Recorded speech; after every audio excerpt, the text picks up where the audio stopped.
พวกรุ่นพี่อ่ะก็ไม่ให้ลงเข้าไปเป็นตัวจริงแล้วผมก็ได้อยู่แต่ริมสนามเกิดมาเป็นตัวสำรองเหมือนกันเลยเศร้าอ่ะเป็นทีมโรงเรียนนะเว้ยแม่งแต่เป็นตัวสำรองอุตส่าห์ได้อยู่ในทีมแล้วแต่แม่งไม่ให้ลงไม่ลงเลยอ่ะลงซ้อมชีวิตประจำวันเราแต่งสตรีทแต่ว่าพอเราไปออกงานเราต้องแต่งอีกแบบนึงอ้าวแล้วอะไรอ่ะที่เป็นตัวตนเราจริงๆเพราะว่าโปตั้งคำถามตั้งแต่ตอนนั้นแหละว่าโปกับงานจะสามารถเป็นคนเดียวกันได้ไหมเพราะว่าคือโปไม่อยากทำงานแล้วเป็นคนนึงกลับบ้านมาเป็นคนนึงโปว่ามันไม่สบายใจอ่ะสวัสดีครับท่านผู้ชมนี่นะครับอยู่กับยูโรยศวรรณนะครับผมมีแขกรับเชิญสุดพิเศษเพราะว่ากว่าผมจะหาคิวมาได้โคตรยากโคตรนานโคตรอันตรายอย่าเล่นเสียงมันเข้าเวลาพี่รูปอ่ะมันรู้สึกเหมือนแบบว่าไม่ใช่ ASMR เคยดูวะแบบอะไรเงี้ยสวัสดีครับและตอนนี้คุณอยู่กับใช่ไม่ต้องพูดแบบยูโรวันนี้นะคะขอให้ทุกคนอันนี้คืออะไรเนี่ย ASMR เอาไว้กล่อมนอนเคยดูไหมเคยดู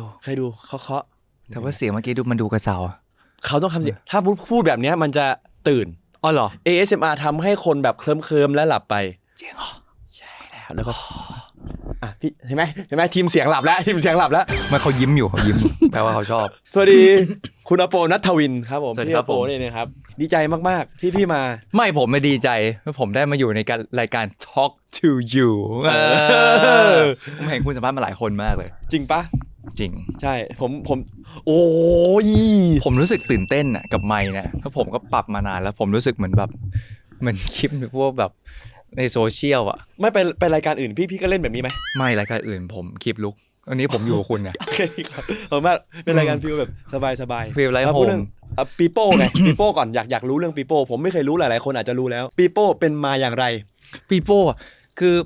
ผมเป็นเด็กต่างจังหวัดผมเป็นเด็กหัวหินแล้วผมรู้สึกว่าผมการมีชื่อพยางค์เดียวอ่ะโปอ่ะแล้วโอปปาเนี่ยเฮ้ยมันไม่เก๋ว่ะเห็นปะยูโรไม่ผมแต่ก่อนนะผมชื่อเมดเล่ผมกับอายคนไม่ผมเปลี่ยนชื่อตัวเองโอ้สมัยเล่นเกมชื่อบาสบ้างโคตรเท่ชื่อบาสชื่อบอลชื่ออะไรเงี้ยรู้สึกแบบมันไม่เด่นแต่เมดเล่มันดูแบบแปลกๆแต่ทำไมถึงแบบถึง2ชื่อ2พยางค์คือการเป็นเด็กกรุงเทพต้องมีชื่อ2พยางค์แล้วพอผมมาเรียนกรุงเทพมาเฮ้ยโก้แล้วอ่ะเราต้องมีชื่อ2พยางค์ชื่ออะไรดีวะโปปีโป้ดีกว่ามีแคนดิเดตไหมก่อนที่จะจบที่ปีโป้เนี่ยไม่มีเลยแค่รู้สึกว่าเวลาแบบสาวๆมาถามอ่ะชื่ออะไรคะปีโป้ครับชื่อปีโป้ครับไม่มีแบบพวกสีอะไรจ๊ะโป้ลิอะไรอย่างเงี้ยลิโป้อย่างเงี้ยก็ไม่มีเท่นะถือเงาแล้วมั้งทำไมเป็นปีโป้มันดูแบบน่ารักไหมอยากเป็นสายน่ารักเหรอปีโป้มันคือแบบมันดูน่ารักหลายๆสีอะไรอย่างเงี้ยใช่อยากน่ารักแต่ก่อนเป็นแบบคิดว่าตัวเองน่ารักปะไม่แต่ก่อนคิดว่าตัวเองเท่แล้วตอนนี้คิดว่าตัวเองเท่อยู่บอกเพื่อนๆที่โรงเรียนว่าชื่อปีโป้เอาย้ายโรงเรียนใหม่เหมือนเริ่มต้นชีวิตใหม่หัวหินมาจากหัวหินมาอยู่กรุงเทพก็พอมาอยู่กรุงเทพปุ๊บปีโป้เลยปีโป้เป็นยังไงช่วงนั้นม.ไหนครับม.4 นะม.4 เข้ามากรุงเทพโยธินเรียนเก่งไหมไม่เก่งแล้วก็เกเรด้วยแบบว่าชอบเที่ยวมากกว่าเรียนไปเรียนก็ไปสายทุกอย่างที่จินตนาการว่าไม่น่าจบมาได้แล้วตอนม.ต้นนี้คือก็ยังเป็นเด็กที่น่ารักตั้งใจเรียนไม่เหมือนเดิมแสดงว่าไม่ว่าจะเรียนที่ไหนก็เป็นอย่างนี้มาผมไม่ใช่เด็กเรียบร้อยเลยตั้งแต่เด็กๆชอบทำกิจกรรมตั้งแต่เด็กๆแต่กิจกรรมคือหมายว่ากิจกรรมกีฬานะกิจกรรมโรงเรียนกิจกรรมดัมเมย์ไม่ทำเลยอะไรเงี้ยมีไหมอันนั้นไม่สนใจเลยผมแบบขี้อายไม่เดินขบวนไม่เอาเดินพาเหรดอย่างเงี้ยไม่เอาผมรู้สึกคือสำหรับผมรู้สึกว่าผมไม่อยากจะไปทำงานต่อหน้าผู้คน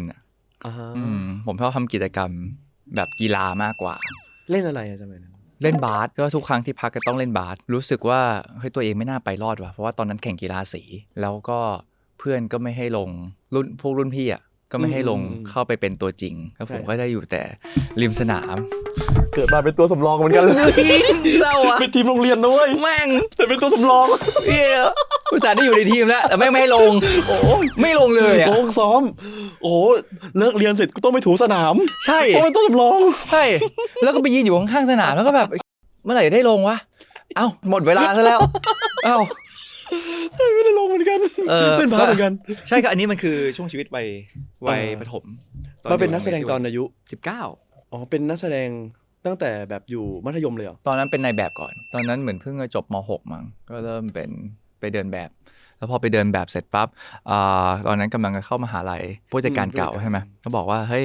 แบบไปฟิตร่างกายมาหน่อยเดี๋ยวจะพาไปเข้าช่อง นี่เข้าช่องคือต้องบอกว่ายุคหนึ่งของเมืองไทยอ่ะการที่ได้มาอยู่ช่องต่างๆอ่ะมันรู้สึกว่าแบบมันมี power นะเวลานั้นมันคือการที่เราได้ทำงานในรายแขนงเราจะเป็นคนที่มีชื่อเสียงแล้วเสร็จปั๊บคือเข้ามาแต่ทีเนี้ยคือพอเราเด็กมากคือเราก็ไม่ได้เข้าใจการเปลี่ยนแปลงการเปลี่ยนผ่านณยุคนึงอ่ะละครมันเคยบูมมากเนาะแต่ตัดภาพมายุคเนี้ยคือทุกอย่างมันเปลี่ยนไปโลกมันเปลี่ยนไปเลยโซเชียลมันเร็วมากขึ้นอะไรเงี้ยแล้วพอไอตอนที่เข้าไปตอนนั้นเราก็รู้สึกแบบมันว้าวมันตื่นเต้นกับทุกอย่างเลยมันก็วาดฝันไว้เต็มไปหมดเลยว่าแบบเฮ้ยโอเคเดี๋ยวเราจะเป็นอย่างนี้เราจะทำงี้เดี๋ยววันหนึ่งสมมติถ้าเล่นเรื่องหนึ่งเรื่องสองเฮ้ยสมมติแบบมีชื่อเสียงขึ้นมาเราทำอะไรต่อวะเราต้องไงดีวะแต่ทั้งหมดอ่ะมันเกิดจากการที่เราอ่ะเชื่อตามสิ่งที่คนรอบตัวเราบอกว่าต้องเป็นอย่างนั้นต้องเป็นอย่างนี้ต้องทำแบบนั้นต้องทำแบบนี้อะไรเงี้ยเพราะเราเด็กมากอ่ะเราไม่สามารถที่จะคิดอะไรได้กว้างไกลขนาดนั้นและประสบการณ์เราน้อยปิโป้เนี่ยคิดไหมว่าจะมาเป็นนักแสดงในตั้งแต่ตอนเด็กเพราะตัวเองก็น่าจะรู้อยู่แล้วแหละว่าตัวเองหน้าตาดีไม่เอาจริงไม่ได้คิดว่าตัวเองหน้าตาดีทุกวันนี้ก็ไม่ได้คิดว่าตัวเองหน้าตาดีตอนอยู่ประถมที่หัวหินน่ะไม่ได้มีใครมากรีดการ์ดแล้วเสร็จปั๊บพอเข้ามาอยู่ที่โยธินเงี้ยก็เริ่มมีคนมาแบบชื่นชมนู่นนี่นั่นแล้วเรารู้สึกว่าเฮ้ยหรือว่ากูหล่อเนี่ยก็มีความคิดว่าอยากเป็นนักแสดงอยากเป็นดาราอยากเข้าช่องก็เลยไปเดินแบบใช่ไหมหรือว่าไม่ใช่เอาจริงแค่คิดแค่ว่าอยากดังอยากเป็นที่ยอมรับคือเราเสพสื่อใช่ปะล่ะเพราะว่าคือก่อนหน้านั้นตอนอยู่ที่หัวหินเนี่ยมันเป็นยุคเปลี่ยนผ่านระหว่างญี่ปุ่นไปเกาหลีคือตอนนั้นญี่ปุ่นแบบฟีเวอร์สุดๆพวกไอดอลพวกวงพวกแบนด์อะไรอย่างงี้ใช่ไหมคือสไตล์เพลงมันล้ำอ่ะแล้วเรารู้สึกว่าเฮ้ยแม่งเจ๋งว่ะมันทำเพลงแบบนี้ได้ไงวะแล้วมันทำภาพมันแต่งตัวมันแบบมันวางลายเต้นหรือการแบบบุคลิกท่าทางนี้ได้ไงวะแล้วมันยุคเปลี่ยนผ่านไปถึงแบบจนถึงเกาหลีอ่ะดงบังชิงกิรู้จักปะรู้จักแล้วเราก็รู้สึกว่าเฮ้ยพวกนี้แม่งเท่ว่ะมันเลยจดจำความรู้สึกนั้นว่าแบบเฮ้ยเราอยากอยู่ในภาพแบบนั้นในภาพที่แบบแม่งเท่แล้วแบบทุกอย่างมันดูคูลอ่ะแต่พอเราเข้ามาในวงการจริงๆอ่ะ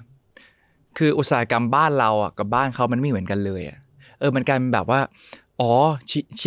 ชีวิตจริงมันคือมันมีหน้าที่ต้องรับผิดชอบมันมีเวลามันมีการทำงานกับผู้คนคือมันมีองค์ประกอบเยอะมากอ่ะงั้นวิธีการคิดมันเลยก็เปลี่ยนไปอ่ะจากเด็กคนนึงที่มาจากต่างจังหวัดแล้วมาอยู่กรุงเทพแล้วมีคนในโรงเรียนชื่นชมอ่ะแล้วพอได้มาทำงานจริงอ่ะเรารู้เลยว่าสิ่งที่เราเคยวาดฝันไว้อ่ะมันอาจจะไม่ได้เป็นอย่างนั้นนะเพราะจริงๆแล้วมันอยู่ในหลายองค์ประกอบอ่ะหน้าผมอ่ะไม่รู้ทำไมเว้ยมันไม่กลืนแป้งคือแล้วเวลาแต่งหน้าแป้งเยอะๆอ่ะหน้าผมมันจะแฟลตแล้วมันก็เวลามองหน้าตัวเองก็แบบนี่มันไม่ใช่เรานี่หว่ามันจะยังไงต่อไปวะแล้วตอนนี้กูเป็นใครทั้งหมดอ่ะมันก็เลยเริ่มต่อจิ๊กซอเริ่มหาตัวตนไปเรื่อยๆว่าจริงๆแล้วไอ้ภาพที่เราเคยมองว่าการอยู่ในจอแบบนั้นอ่ะมันเท่อะแล้ววันนี้มันคืออะไรวะแล้วตอนนี้เราทำอะไรอยู่วะแล้วพอจุดเปลี่ยนก็ไปเจอพี่หนุ่มกฤษเขาก็ส่งไปเรียนร้องเพลงอันนี้คือการเล่นละครเรื่องแรกนะเพราะก่อนหน้านั้นคือมันเดินแบบเดินแบบเอาแค่โปรนะคือมันแค่เดินแล้วโปรก็ไม่รู้ว่าโปรจะได้ถ่ายทอดอะไรผ่านการเดินแบบคือมันเด็กมากมันยังไม่รู้อะไรพอเริ่มเจอพี่หนุ่มกฤษเริ่มส่งไปเรียนร้องเพลงเพราะว่าตัวละครมันต้องเป็นนักร้องไงแสดงว่าตอนนี้คือแบบเรียนมาตั้งแต่เด็กแสดงว่าตอนนี้ร้องเพลงเพราะมากเลยคือก็ยังร้องผิดคีย์อยู่แล้วก็ยังจับจังหวะได้ยากอยู่มันเหมือนมันแบบคือคิดว่ามันไม่ใช่ทางโปรแล้วทำไมถึงต้องไปเรียนร้องเพลงคือตอนนั้นอ่ะในใจคืออยากเป็นนักแสดงตั้งแต่มีโอกาสเลยไหมหรือว่าไม่หรือว่าแค่อยากดังเฉยๆอะไรก็ได้ที่ทำให้ตัวเองดังก็พร้อมที่จะก้าวเข้าไปลองเอาจริงคือถ้ามองย้อนไปอ่ะมันก็ยังไม่รู้หรอกว่าจริงๆแล้วตัวเองต้องการอะไรแค่รู้สึกว่าอันนี้มันว้าวอ่ะไอการที่อยู่ในจอเนี่ยมันว้าวเพราะว่าคือโปรโตมากับการที่โปรนอนกับอาม่าใช่ไหมอันนี้คือทีวีนะอันนี้ก็ทีวีอาม่านอนข้างล่างโปรนอนข้างบนอาม่าจะเปิดละครช่อง7ให้ดูตั้งแต่เด็กๆแล้วมันก็เลยเหมือนแบบจดจำได้ว่าโอเคมีภาพอย่างเงี้ยอยู่กับอาม่าเราเลยอยากไปอยู่ในนั้นเพื่อที่ให้อาม่าได้ดูในวันหนึ่งไอ้องค์ประกอบเราเนี่ยคือโปก็ไม่สามารถตอบได้ว่าจริงๆแล้วอยากดังหรือว่าอยากเป็นดาราณยุคนั้นนะเพราะพอโตมาพอมองย้อนกลับไปมันก็ไม่ที่มีความรู้สึกแบบอยากดังขนาดนั้นคือ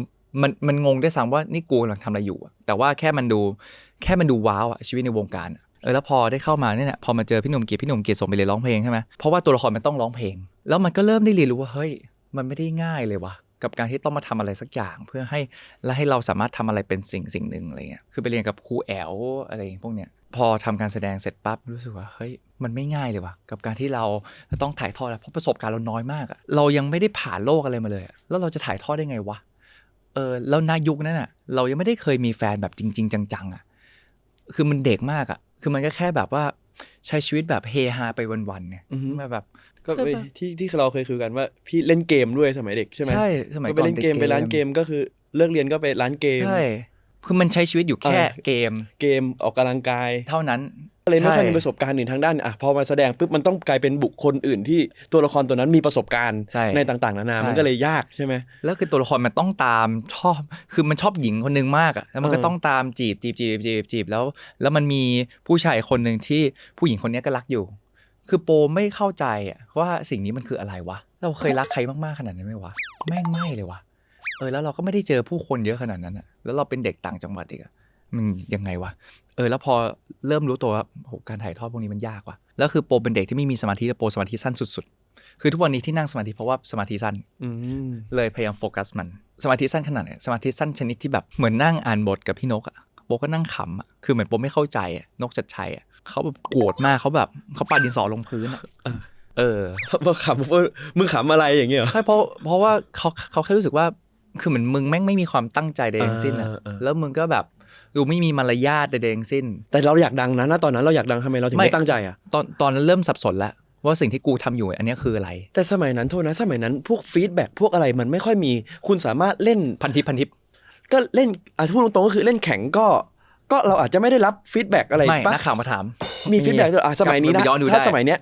มันโอ้โหมันขึ้น X แล้วโอ้โหเล่นนู่นนี่นั่นอะไรอย่างเงี้ยตอนนั้นขึ้นเหมือนกันขึ้นพันทิปถ้าไปเสิร์ชพันทิปเจอโปเล่นแข็งโปนู่นนี่นั่นอย่างเงี้ยตั้งแต่ตอนนู้นเลยเหรอใช่แล้วด้วยความที่โปดูโตด้วยภาพลักษณ์ภายนอกแต่ว่าคือนิสัยโปมันเด็กกว่าอายุอีกเพราะว่าคือโปแบบเด็กมากแล้วเสร็จปั๊บคือนั้นท่าทางการแสดงออกคือมันจะเป็นเหมือนเด็กแล้วมันจะมีความไม่ธรรมะทแมงบางอย่างอยู่แล้วคนก็บอกว่าเฮ้ยทำไมตัวละครนี้มันแบบมันตุ้งติ้งจังมันนู่นนี่นั่นทำไมถึงเล่นแข็งจังเนี่ยคือเราก็ไม่ได้เก็ตถามว่าเฮิร์ตไหมนะยุคนั้นมันเฮิร์ตนะแต่แค่โปเป็นคนอดทนเก่งโปแค่อดทนแล้วก็ move แล้วก็มีคนมาสัมภาษณ์ว่าแบบทำไมเล่นแข็งจังเรารู้สึกไงแต่โปเป็นคนแบบถ้าโปทำอะไรผิดโปจะยอมรับหรือถ้าโปทำอะไรแล้วโปรู้สึกว่าสิ่งนี้มันไม่เวิร์กกับโปจะยอมรับคือเรารู้ตัวว่าเราก็ไม่เล่นได้ดีเราก็ยอมรับเพราะถ้าไปดูตัวละครอื่นคือเขาก็เล่นดีกว่าเราทุกคนเพราะเราเพิ่งเข้ามานี่เข้าใจแล้วมันก็เลยลืมไปแล้วไอ้ความดังตรงเนี้ยมันแค่ตั้งคำถามว่ากูทำไงวะแล้วกูจะเดินต่อไปยังไงวะแล้วพอมันเริ่มสับสนแล้วใช่ป่ะแล้วอะไรคือจุดเปลี่ยนที่ทำให้ณตอนนี้อาโปนัทวินถึงรักในการแสดงมากรู้สึกชอบรู้สึกอินอะไรมันคือจุดตรงนั้นที่ทำให้เฮ้ยเราอยากทำอาชีพนี้เราอยากเป็นนักแสดงแบบจริงจังอยากจะไปฮอลลีวูดอยากจะไปถึงขั้นนั้นเนี่ยพี่นกชัดชัยไงพี่นกก็นั่งติวให้จนพี่นกเขาโมโหเพราะว่าเราโฟกัสไม่ได้แล้วเสร็จปั๊บเขาเลยว่าคือถ้ามึงตั้งใจมึงเอาสิ่งนี้ไปเป็นอาชีพได้เลยนะอันเนี้ยมันเลยทำให้โปค่อยๆเปลี่ยนเขาก็บอกเราว่าตัวละครเนี้ยมันโตมาจากอะไรคือมันเป็นคนแบบเคนล่าเป็นคนจีนมัดเปียคือคนเนี้ยเขาโตที่เมืองไทยหรือเปล่าแล้วคนเนี้ยเขาผ่านอะไรมาทำไมถึงต้องมาทำอาชีพนี้เขามีวิธีคิดยังไงแล้วเขาทำไมเจอผู้หญิงคนนึงเขาตกหลุมรักมันเพราะอะไรมันต้องหาเหตุผลอะไรเงี้ยมันก็เลยเหมือนเริ่มหาเหตุผลพอเริ่มหาเหตุผลปั๊บเราก็เลยตั้งคำถามกับตัวเองบ้างเฮ้ยกูลองถามตัวละครได้เลยงั้นกูลองถามตัวเองบ้างดิ ว่าจริงๆแล้วมุมมองเราตั้งแต่เด็กแม่งเป็นยังไงมันก็เลยเริ่มรักการแสดงขึ้นมาไงเพราะทุกครั้งที่ทำการแสดงโปตั้งคำถามกับตัวละครทำไมตัวละครถึงพูดคำนี้วะทำไมมันถึงเดินไปแบบนี้วะโปก็ตั้งคำถามกับตัวเองบ้างแล้วทำไมอโปถึงพูดคำนี้ออกมาวะทำไมอโปถึงมีวิธีคิดแบบนี้วะทำไมอโปถึงมีเป้าหมายแบบนี้วะโปเริ่มค้นหาตัวเองไปเรื่อยๆโปเลยตั้งคำถามกับตัวเองไปเรื่อยๆมันเลยการโปตกตะกอนแบบอย่างชัดเจนว่าเฮ้ยจริงๆแล้วถ้าวันเนี้ยอโปไม่มีแขนไม่มีขาไม่สามารถเดินได้หรือพูดได้เหมือนเดิมอโปจะทำอาชีพอะไรโปก็เลยรู้สึกว่าเราต้องทำอาชีพที่เรารักงั้นเรารักการแสดงเรารักการถ่ายทอดตรงเนี้ยโปไม่ได้อยากไปทำอาชีพแบบอื่นๆเพราะโปตนรักตรงนี้ไปแล้วเพราะว่าโปได้ ค้นหาตัวเองไปพร้อมกับตัวละครแล้วโปก็ได้บอกผ่านตัวละครไปถึงผู้คนต่างๆในการใช้ชีวิตว่าจริงๆแล้วแบบเฮ้ยถ้าคุณทำแบบนี้คุณจะได้รับแบบนี้นะหรือจริงๆแล้วถ้าคุณท้อแต่ตัวละครมันสู้อ่ะเฮ้ยลองสู้ได้คุณยังมีหวังอยู่คือมันสามารถถ่ายทอดความรู้สึกต่างๆไปให้ผู้คนน่ะยังมีความหวังอ่ะอย่างเช่นแบบอย่างเรื่องชายเดอะซีรีส์ที่เราเล่นด้วยกันน่ะคนในเจเนอเรชันนึงมันเขาผ่านมาแล้วเขาก็พูดแล้วขนลุกคือเขาต่อสู้มามันจนถึงยุคนี้ในยุค60ที่ทั่วโลกอ่ะถ้าไม่มีใครยอมรับด้วยซ้ำว่าเกมมันคืออะไรหรือคนที่มีมุมมองความรักแตกต่างหรือมุมมองการใช้ชีวิตแตกต่างมันคืออะไรแต่หน้าวันนี้เฮ้ยแม่งยอมรับกันหลายประเทศทั่วโลกโดยเฉพาะประเทศเราที่มันมีการสมรสเท่าเทียมอ่ะคือโบรู้สึกว่าโบเป็นส่วนหนึ่งในการถ่ายทอดตรงนี้ให้กับผู้คนได้มีความหวังในการใช้ชีวิตอ่ะมันมีคุณค่านะเพราะมันเคยมีคนบอกโบว่าแค่เราใช้ชีวิตคนเดียวอ่ะเราก็มีความสุขใช่ไหมแต่ถ้าเราทำอะไรเพื่อคนอื่นชีวิตเราจะมีความหมายแล้วโบก็เลยแบบอันนี้มันเลยเป็นเป้าหมายที่ทำไมโบถึงอยากไปฮอลลีวูดเพราะว่าฮอลลีวูดมันคือแหล่งผลิตอุตสาหกรรมการแสดงที่ส่งผ่านไปถึงทั่วโลกส่วนใหญ่ที่เขาเลือกโอเคคือหน้าตารูปร่างคือมันก็เป็นสิ่งที่คนทั่วโลกเขามองกันเป็นเรื่องแรกนะแต่ว่าสิ่งที่ลองมาที่มันเหนือนั้นมันคือความเป็นธรรมชาติของคนนั้นๆคือบางคนอาจจะไม่ได้ผอมเพรียวหล่อเหลาหรือสวยหรือหุ่นเพรียวหรือบางคนแบบแขนขาไม่ครบแต่เขาสามารถที่จะถ่ายทอดอารมณ์หรือความรู้สึกหนึ่งออกมาได้เขาก็ยังทำงานต่อไปได้ก็เลยเลือกที่จะรักแล้วก็คิดว่าจะเป็นอย่างนี้อีกสักกี่ปีจริงๆอาชีพนักแสดงหรือว่าจนกว่าจะไม่ไหวโปอยากเป็นไปเรื่อยๆก็คืออโปนัทบินก็จะใช้ชีวิตตัวเองในเป็นนักแสดงแบบนี้จนกว่าจะไม่ไหวใช่จนกว่าจะไม่ไหวจริงๆแล้วต่อให้ไม่ไหวโปก็ยังทำอยู่ในอินดัสทรีเนี้ยไว้ทั้งชีวิตต่อให้จะอยู่ในตำแหน่งไหนก็ตามมันส่งต่อความรักความหวังความเชื่อให้กับผู้คนได้มากเวลาเราไปดูหนังเก่าๆเราก็ยังรู้สึกว่าเฮ้ยมันเจ๋งเนาะที่คนยุคนั้นแบบอุปกรณ์น้อยกว่านี้ผมก็มีโอกาสได้ไปดูอย่างพวกชาลีชัปปินอะไรเงี้ยทำไมเขาถึงทำได้ขนาดนี้วะคือโปรดักชันเขาไม่ได้มีอะไรมากเหมือนกับปัจจุบันนะแต่มันเจ๋งแล้วเราก็ดูสนุกใช่มันเหมือนกับสมัยก่อนที่ผู้กำกับเล่าเขาแบบดอลลี่แม่งแบบว่าขึ้นลงเขาเกาะต้นไม้แล้วเขาค่อยๆไถลงมาคือมันลำบากงั้นเพราะว่าอันนี้มันเป็นเสน่ห์ของการแสดงของวงการบันเทิงมันก็ลิงก์กับโลกแฟชั่นเหมือนกันเพราะทุกวันนี้โปได้เข้ามาอยู่ในโลกแฟชั่นคือโปรู้สึกว่าเฮ้ยมันเจ๋งว่ะคือตอนพี่ชอบแฟชั่นใช่ไหมชอบมากถ้างั้นเราเปลี่ยนไปเรื่องแฟชั่นเรื่องไลฟ์สไตล์พี่เลยดีกว่าไลฟ์สไตล์ของพี่เนี่ยจริงๆมีการเปลี่ยนแปลงไหมตั้งแต่ปีโป้กับอาโปเนี่ยเหมือนกันไหม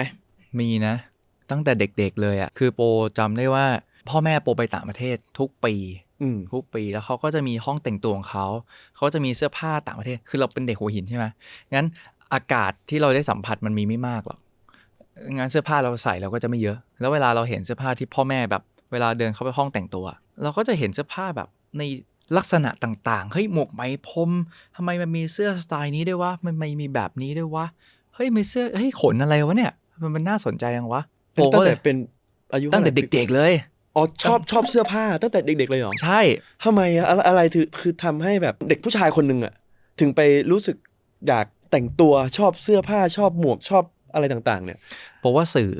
คือโปมีพี่สาวใช่ไหมพี่สาวโปเขาเป็นเด็กหญิงล้วนแล้วเขาก็จะแบบว่าชอบพวกแบบเจป๊อปเคป๊อปอะไรพวกนั้นเขาก็จะเอาวัฒนธรรมมาให้เราคือสมัยก่อนเป็น MP3 อย่างนี้เนาะก็ใส่ลิสต์เพลงมาให้ดูแล้วเด็กๆคือเราเล่นไม่เป็นอยู่แล้วเราก็เสพตามพี่สาวแล้วเราก็เลยเห็นอยู่ท่านวงหนึ่งที่โปชอบคือวงคัตตุนมันจะเป็นวงญี่ปุ่นแล้วแบบเฮ้ยวงนี้มันเท่ว่ะสไตล์แต่ละคนมันไม่เหมือนกันเลยว่ะแล้วมันแบบการแต่งตัวมันก็เลยเป็นจุดเริ่มต้นที่ทำให้เราแบบเฮ้ยไหนในห้องมีอะไรวะเพราะว่าคือที่บ้านโปมันแบบห้องแต่งตัวโปว่ามันน่าจะเป็นอะไรที่มันวาไรตี้ที่มันหลากหลายสุดละโหก็เข้าไปแล้วหยิบแล้วคือจินตนาการว่าเข้าห้องไป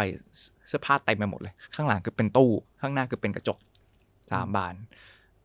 โบก็แต่งใส่แล้วแบบ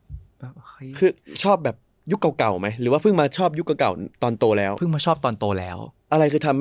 อเสน่ห์ที่ทำให้พี่รู้สึกแบบอยากไปแต่งตัวแนวนั้นแต่ก่อนโบแต่งสตรีทใส่เสื้อแบบไม่ได้เนียบมาก แต่งแบบสบายๆอะไรอย่างเงี้ยตอนนั้นน่ะโปต้องไปออกงานบ้างไปออกอีเวนต์บ้างหลังจากแบบเล่นละครเสร็จคือตามรูปอะเล่นละครเสร็จไปออกอีเวนต์แล้วออกอีเวนต์น่ะส่วนใหญ่แล้วอะเขาชอบให้แต่งตัวที่มันแบบมันดูดีมีภูมิฐานต่างๆนานาอะไรอย่างงี้ป่ะหรือยังไงใช่เขาชอบแต่งตัวให้มันแบบเนียบๆสมาร์ทแล้วเสร็จปั๊บผมก็คิดว่าอ้าวงั้นชีวิตประจำวันเราแต่งสตรีทแต่ว่าพอเราไปออกงานเราต้องแต่งอีกแบบนึงอ้าวแล้วอะไรอะที่เป็นตัวตนเราจริงๆเพราะว่าโปตั้งคำถามตั้งแต่ตอนนั้นแหละว่าโปกับงานจะสามารถเป็นคนเดียวกันได้ไหมเพราะว่าคือโปไม่อยากทำงานแล้วเป็นคนนึงกลับบ้านมาเป็นคนนึงโปว่ามันไม่สบายใจอ่ะพอถึงจุดนึงอ่ะมันน่าจะอึดอัดเราต้องเป็นหลายคนอ่ะโปก็เลยคิดว่าแล้วอะไรล่ะที่เราใช้แล้วมันจะอยู่กับเราตลอดไปไม่ว่าจะเป็นทั้งชีวิตประจำวันรวมไปถึงงานด้วยใช่รวมถึงการแต่งตัวแฟชั่นด้วยโปเลยเริ่มจากรองเท้าหนังเพราะรองเท้าหนังเนี่ยยังต่ำเลย10 ปีใส่ได้แน่นอนคือมันขาดยากด้วยความที่เราเป็นนักแสดงด้วยป่ะเราเกิดมากับหนังแล้วก็เลยใช้รองเท้าหนังไม่ใช่ไม่เกี่ยวนะคนละหนังกันเนาะคนละหนังโอเค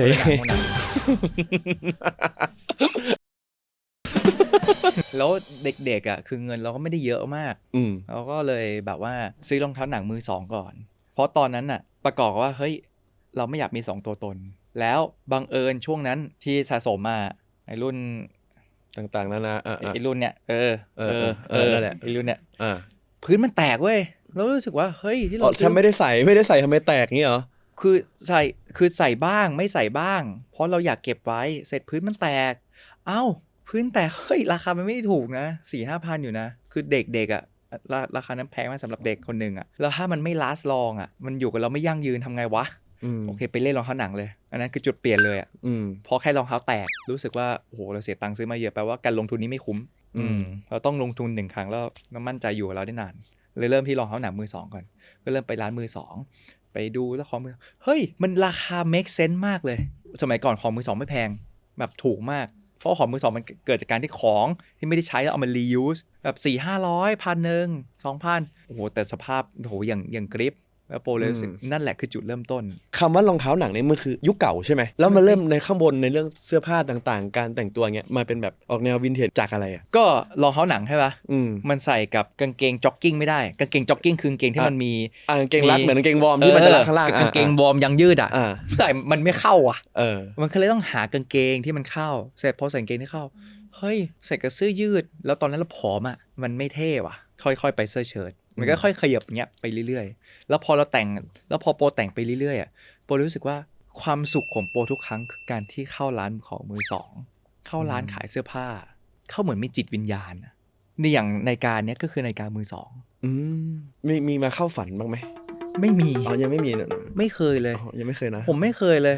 ผมเลยต้องยืมเรื่องคุณไปเล่าในรายการผีไงแล้วผมชอบของมือสองมันก็เลยพอของมือสองส่วนมากมันก็จะมีความวินเทจอยู่ในตัวของมันอยู่แล้วใช่เพราะมันมีความยืดคือแต่ละตัวมันจะไม่เหมือนกันเลยผมเคยไปซื้อเสื้อผ้าของใหม่แล้วผมก็จะเฮิร์ตเพราะว่าพอมันซักเสร็จเอาหดมันไม่เหมือนที่คุยกันไว้นี่หว่ามันไม่เหมือนที่เราซื้อมาแล้วสภาพมันเป็นแบบนี้พอมันเริ่มหดมันเริ่มเปลี่ยนเลยว่าของมือสองดีกว่าเพราะของมือสองมันคือสภาพในที่แบบผ่านการเวลาแล้วมันจะคงอยู่ในสภาพเนี้ยไปเรื่อยๆอันนี้จะไปเป็นคำถามที่แบบแฟนๆทางบ้านฝากถามมาบ้านไหนในกรุงเทพนี่แหละอ๋อเหรอเขาฝากถามมาว่าอโปเป็นนักแสดงเป็นศิลปินเป็นอะไรเงี้ยทำไม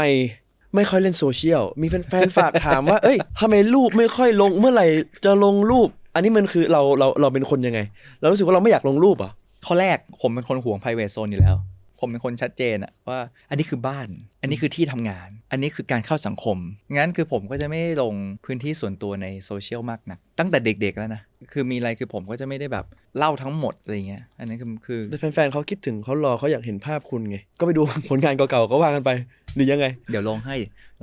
ถ้าไม่ลืมแต่ส่วนมากจะลืม เพราะผมถ่ายรูปอะผมก็ไม่ส่งให้ใช่ป่ะใช่ป่ะผมเคยส่งให้ป่ะไม่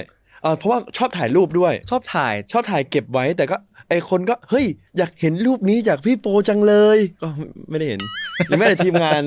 ทางค่ายพี่บิยอนคาวค่ายที่ผมอยู่ด้วยเขาก็อยากได้ภาพนั้นก็ไม่มีใครได้คืองี้เว้ยผมอาจจะคิดไปเองก็ได้นะ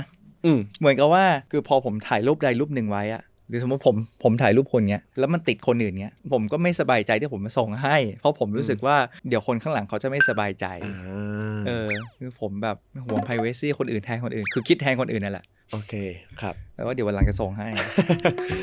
ไม่ทางบ้านฝากถามผมไม่ได้ถามผมเห็นมาแล้วก็มีอีกชอบโดนแซ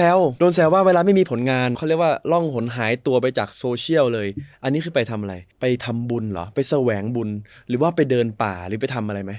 ที่ผมใช้ชีวิตปกตินะแต่แค่ผมไม่ได้ลงโซเชียลไม่ได้ไปนั่งสมาธิ18วันอะไรอย่างเงี้ยไม่ถึงขนาดนั้นมีบ้างแต่ว่าไม่ใช่ตลอดคนอะไรจะเข้าวัดทั้งวันทั้งคืนเป็นพระละมั้ง ไม่ใช่ก็คือ private zone ก็คืออยากอยู่ตรงนี้อยากอยู่เงียบๆในพื้นที่บ้านใช่แค่เป็นคนไม่ได้แบบแชร์ลงโลกโซเชียลเฉยๆก็จะไปแบบตามร้านขายของมือสองไปตามคาเฟ่ตามร้านอาหารไปนู่นนี่คือจริงๆก็ใช้ชีวิตปกติเลยแต่ชอบเล่นไหมชอบเล่นโซเชียลชอบดูโซเชียลต่างๆเล่นแอปพลิเคชันต่างๆติ๊กดูคลิปอะไรเงี้ยเคยเห็นผมวางโทรศัพท์ปะล่ะ ชอบดูแต่ไม่ชอบเล่นอยากดูของเขาแต่ของเราก็เก็บไว้ของเราใช่คือผมเป็นคนไม่ถนัดเล่นโซเชียลขนาดนั้นแต่ผมชอบดูโซเชียลคืออัลกอริทึมในโทรศัพท์ผมอะไม่ว่าจะเป็นแอปไหนก็ตามอะมันจะมีแต่เรื่องตลกมีอาหารมีแมวมีเรื่องไร้สาระเท่านั้นแล้วก็เรื่องแบบวิธีคิดต่างๆอะไรเงี้ยชอบอะไรมากกว่ากันชอบดูตลกคลายเครียดไหมชอบดูมุกตลกเพราะอะไรถึงชอบดูมุกตลกก็คือผมว่าถ้าเวลาพี่เครียดหรือพี่แบบรู้สึกแย่ๆในการทำงานหรือในอะไรก็ตามเนี่ยอะไรคือเซฟโซนของพี่อะไรคือสิ่งที่พี่เลือกที่จะเอามาฮีลใจตัวเองดูคนเดียวตัดทุกอย่างไปแล้วอยู่คนเดียวโซเชียลด้วยTikTok ตลกก็ช่วยไม่ได้เวลาที่รู้สึกดาวรู้สึกแย่ช่วยไม่ได้ดูไม่รู้เรื่องเวลาเครียดดูไม่รู้เรื่องต้องไม่ได้ทำให้เราแบบอารมณ์ดีขึ้นมาใช่ไหมการที่แบบเราไปดูตลกหรือว่าเราไม่มีฟิลที่จะดูตลกมันดูไม่รู้เรื่องอ่ะคือไม่เก็ตมุกว่าเขากำลังพูดอะไรอ่ะ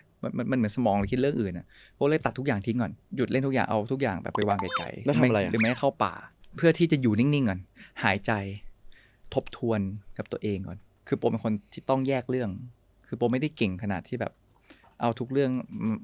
มารวมกันแล้วจัดการปัญหาได้คือโปจะแยกก่อนว่าสมมติว่าไมโครโฟนเนี่ยคือปัญหาของโปที่อยู่ใช่มันเล่นตั้งแต่เข้ารายการแล้วยังไม่เลิกเล่นรายการเมื่อกี้เขามาปรับแล้วปรับอีกมีปัญหาแล้วเสร็จว่าโปก็จะแยกก่อนเลยว่าไมโครโฟนเนี้ยมันประกอบไปด้วยอะไรมันประกอบด้วยไมค์มันประกอบด้วยขาตั้งมันประกอบด้วยสายมันประกอบด้วยจุกหมุนความแน่นมันประกอบด้วยขาโปจะค่อยๆแยกมันก่อนทีละส่วนแล้วไมค์เนี่ยข้างในมันมีอะไรบ้าง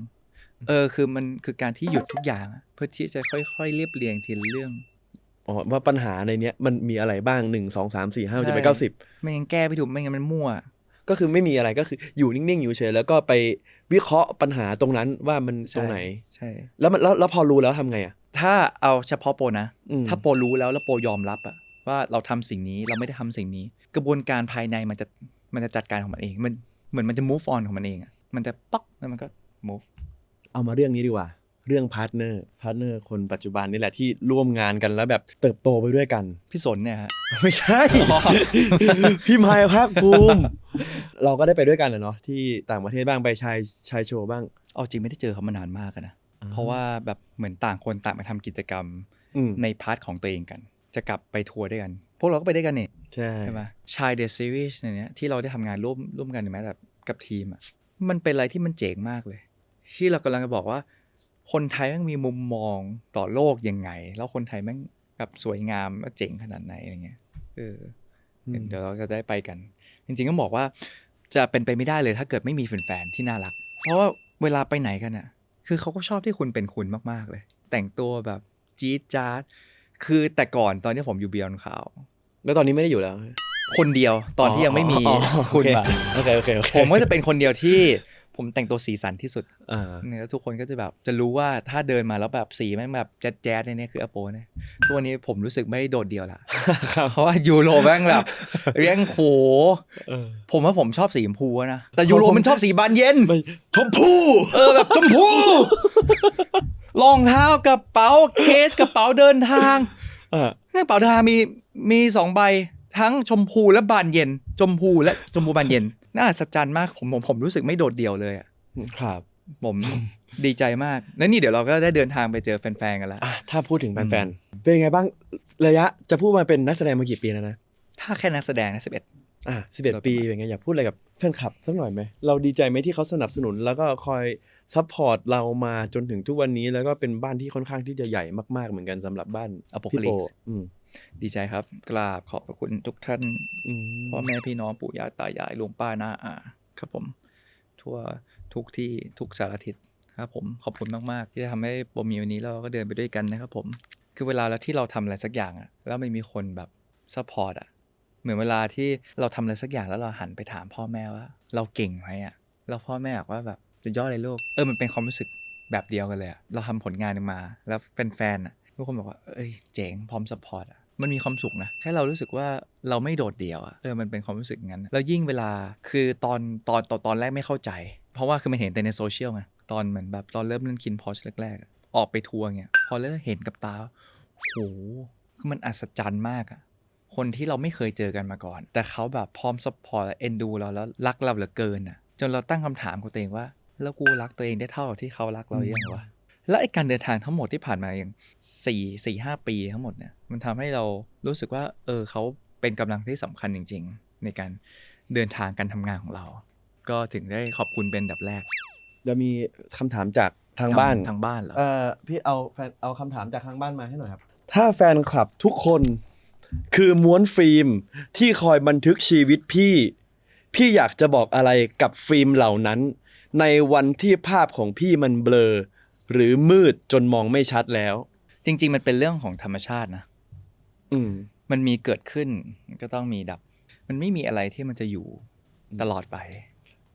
ตั้งอยู่และดับไปใช่ไหมใช่ตั้งอยู่เกิดขึ้นและดับไป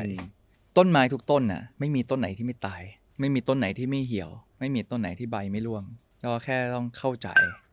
ว่าทุกอย่างมันมีการเปลี่ยนแปลงแต่อย่างน้อยวันหนึ่งเราได้ทำอะไรไว้บ้างเพราะสิ่งนี้มันเป็นการบอกกับตัวเองอยู่เสมอโปก็เลยโฟกัสที่ผลงานเป็นอันดับแรกโปไม่ได้โฟกัสว่าวันนี้มันมีคนรักโปเท่าไหร่มันมีคนชื่นชมโปเท่าไหร่หรือยอมรับโปเท่าไหร่โปแค่คิดอย่างเดียวว่าผลงานที่โปทำมีอะไรบ้างวันนี้รักพรุ่งนี้เขาไม่รักมันเกิดขึ้นได้พรุ่งนี้ไม่รักอีกวันเขาอาจจะรักก็ได้ทุกอย่างมันเกิดขึ้นได้แล้วถ้าวันหนึ่งเนี่ยชื่อเสียงของอโปณัฐวินหายไปเลยกลายมาเป็นอโปหรือปิโป้ธรรมดาเนี่ยคิดว่าจะเป็นยังไงคือทุกวันนี้โปก็บอกตัวเองอย่างนั้นเสมอเมื่อจริงๆแล้วโปคือโปคนที่เกิดมาไม่ได้มีอะไรเลยบอกจะท้องแม่สิ่งแรกที่โปเห็นก็คือพวกเขาแล้ววันนี้โปแค่บังเอิญเดินทางมาได้เจอผู้คนต่างๆวันหนึ่งต่างคนมีหน้าที่ที่ต้องทำให้แยกจากกันไปแต่สุดท้ายตัวโปจริงๆคือใครโปก็คือคนนั้นแหละหาวเหรอรายการตลกเว้ยดึงดราม่าดึงกลับไม่ดราม่าพยายามจะตลกแล้วตะกี้ไปไม่รอดมันคมเกินไหนๆก็มาแล้วพูดถึงผลงานล่าสุดสักนิดนึงแล้วกันภาพยนตร์อะไรขายของซะหน่อยอะไรขายของโอ้ยไม่ต้องไปถอดไม่อันนี้อ๋อนึกว่าโชว์ซิกแพคไม่ใช่ขายของซะหน่อยอะไรราคีคืออะไรราคีคือความอยากอะไรราคีแปลว่าความอยากมันคือความอยากของทุกตัวละครในเรื่องเนี้ยแล้วมาเจอกันมือการคุณจะทำอย่างนี้ใช่ไหมคุณจะเอาออกมาหมดเลยไหมทำงี้เลยโอเคผมรักในแฟชั่นอะไรก็เกิดขึ้นได้ราคีจะเป็นประมาณไหนสำหรับใครที่ยังไม่เคยไปดูราคีคือความอยากใช่ไหมแล้วมันคือความอยากของทุกตัวละครมาเจอกันไม่จะเป็นอโปเจดอิงฟ้าฟรีนครับมาเจอกันแล้วพอไอ้ความอยากทั้งหมดเนี้ย